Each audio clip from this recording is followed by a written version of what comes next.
Relations between China and Taiwan have been on a steady decline. Tensions spiked in August. Beijing launched an exercise encircling the island nation. Fighter planes and warships threatened Taiwan. They made dangerous maneuvers and conducted operations throughout the day. The idea was to rattle Taiwan, and the island nation was on the back foot. China had shown its intent to go to war, and Taiwan was scrambling to ward off the Chinese threat. So, what was the reason behind Beijing's aggression? This was because Taiwan's Vice President, William Lai, made stopovers in the US while he was on his way to the Latin American nation of Paraguay. Lai had been invited by Paraguay to attend President Santiago Peña's swearing-in ceremony. China objected to Lai's visit to Paraguay and slammed his stopovers in New York and San Francisco. This is because Lai is the frontrunner to become Taiwan's next president, and China is worried that he will take Taiwan closer to the United States. So how did China respond to Lai's stopovers in the US? Beijing launched large-scale air and naval drills around Taiwan, calling it a stern and final warning to the island nation. During the drills, Chinese fighter jets and warships routinely entered Taiwan's extended airspace and maritime boundaries. Chinese war machines even simulated an attack on the island nation. 2 days after Beijing's military drills, Chinese President Xi Jinping arrived in South Africa to attend this year's BRICS summit. This visit is significant, but more on that later. During that time, social media was buzzing with unverified and confirmed reports that a Chinese nuclear submarine had met with an accident, that all crew members on board had died. These reports claimed that China's Type 039 Shang-class submarine had crashed in the vicinity of the Yellow Sea or the Taiwan Strait. Now, that's not just any submarine. The Type 093 is one of China's most lethal nuclear-powered submarines. There are at least 6 that are operationally active.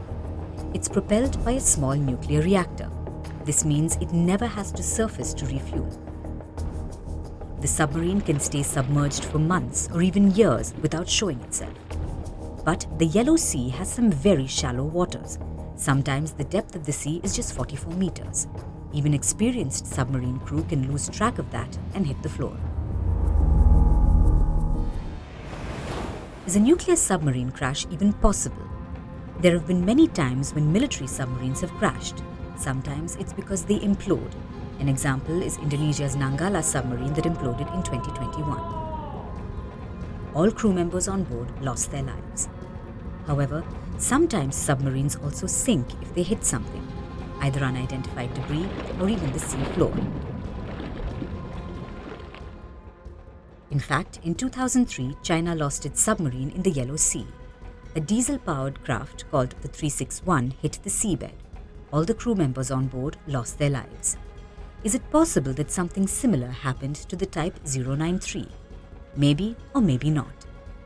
China is not transparent enough to report mishaps. It's best to understand that the truth may never come out. So let's look at how things played out after the social media buzz.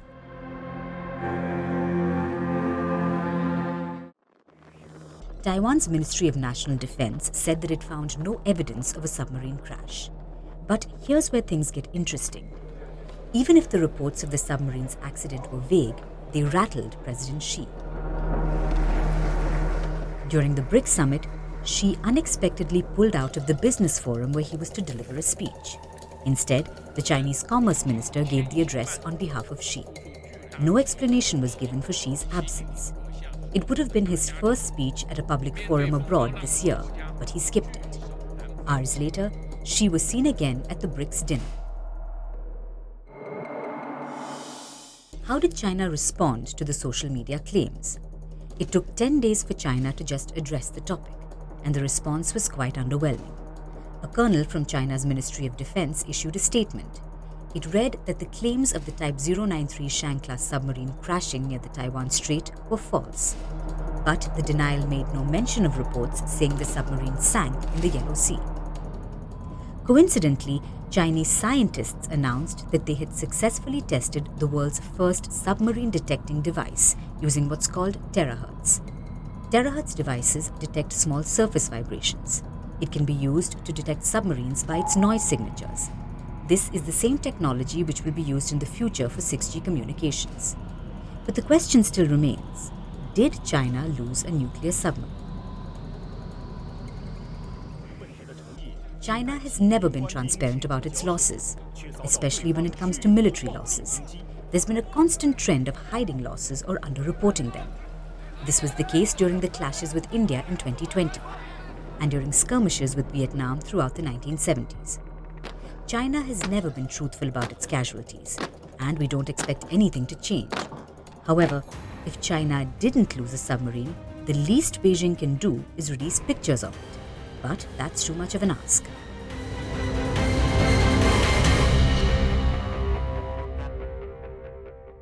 Submarines are some of the most stealthy and survivable weapons delivery platforms. That's why they're nicknamed the Silent Service. They can be detected only by highly specialized military units. Submarine search and tracking units include helicopters, anti-submarine aircraft, ships, and other submarines.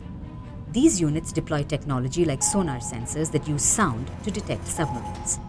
They can also be located via radar, but only if the submarine breaks the surface of the sea. That's usually only the case for diesel submarines, because they have to routinely surface to replenish air in order to charge their batteries. Once the batteries are fully charged, the submarine can head back underwater. However, this does not apply to nuclear submarines. They never have to surface, which is why they are so difficult to track. It's extremely difficult to find a submarine that may have crashed underwater. The search operations will require the deployment of hundreds of ships, boats, and aircraft. The mission will carry on for days, if not weeks, before the submarine is found. Taiwan dismissed the accident just 24 hours after social media's hype. China denied the incident 10 days after the unverified report surfaced. Surprisingly, the US, which has a huge military presence in the region, made no comments about the possibility of a Chinese submarine going down. We may never know whether China lost its nuclear submarine or not, but there are too many unanswered questions. Well, that's what you get when you're dealing with China. Beijing will hide the truth even if the mishap did occur. It will cover up any evidence as quickly as possible, and China's nuclear submarine will continue to remain a mystery.